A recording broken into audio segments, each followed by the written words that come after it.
சகோதரனே சகோதரியே, ஒருத்தர் வருகிறதை பார்த்து, உங்களை நிந்திக்கிறவங்களை பார்த்து, உங்களை வேதனைப்படுத்துறவங்களை பார்த்து பதிலுக்கு பதில் நீங்க சொல்லல, செயல்களை செயல்படாதீங்க.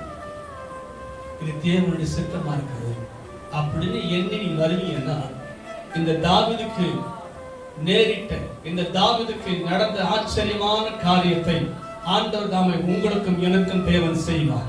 நான் சத்ரு இன்னைக்கு வந்திருக்கிறான், சாஸ்திரம் விழுந்தான். இப்போ இதுக்கு முன்னாடி பேலியாளின் மகனே அப்படின்னு தூஷித்தவன் இப்ப சொல்றான், என் ஆண்டவனே. எந்த நாவு உங்களுக்கு புறமா பேசினதோ, எந்த நாவுகள் உங்களை புறமே பேசி அக்கிரமமா பேசி உங்களை வந்து புறமே தள்ளப்பட்டதோ, அதே நாவு உங்களை பார்த்து இவர்கள் தான் எனக்கு தேவை. அந்த நாட்கள் வரும், என் நாவு இப்படி பேசுனது தவறு, உங்களை நான் இப்படி பேசிட்டேன், உங்களை அப்படி பண்ணிட்டேன் அப்படின்னு சொல்லி நிச்சயமாய் அந்த நாவு அரிக்கப்படுகிற காலத்தை கர்த்தர் வைத்திருக்கிறார். சரி கவனிங்க, இப்போ தன்னை வந்து அர்ப்பணிக்க செய்த ஆண்டவரே சொல்லி பாவத்தை அறிக்கை செஞ்சு என்னை ஏற்றுக்கொள்ளும் என்று சொன்னான். நாம சொல்லுங்களேன், கர்த்தரை ஸ்தோத்திரம். நமக்கு தூசணமான வார்த்தை பேசுறவங்க நம் பட்சமா வருகிற காலத்தை கர்த்தர் வைத்திருக்கிறார். நமக்கு உபத்திரத்தை கொடுக்கிறவங்க, நமக்கு வேதனை கொடுக்கிறவங்க, நமக்கு அவமானத்தை கொடுக்கிறவங்க, நம்ம வந்துட்டு தரித்திரமாக்க பார்க்க நினைக்கிறவங்க அத்தனை பேரும் நிச்சயமா நம்ம அண்டையில கொண்டு சேர்ப்பதற்கு தேவனான ஆகும். நம்ம சோர்ந்து போக வேண்டிய அவசியம் இல்லை.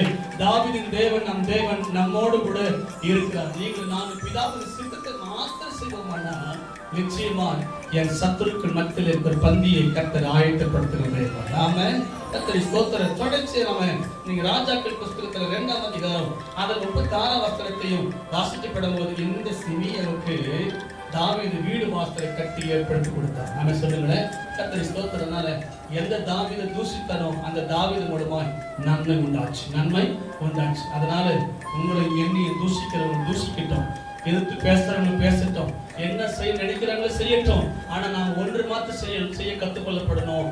எல்லாமே தேவ சித்தம் தான். சொல்லுங்க, எல்லாமே தேவ சித்தம். என்ன நடந்தாலும் அது என்னதான் தேவ சித்தம். எப்படி சொல்லி உங்களுக்கு சிந்தையில் வருவோமானா அந்த அந்த அந்த சிந்தையோடு நீங்க இருப்பீங்கன்னா அது எத்தனை தீமைகள் வந்தாலும் ஆண்டவர் தீமையை நன்மையை மாற்ற முடிவதாக இருக்கிறார். நாம சொல்லுங்களேன், சாம்பலுக்கு பதிலாக சிங்காரத்தை கர்த்தர் வைத்திருக்கிறார்.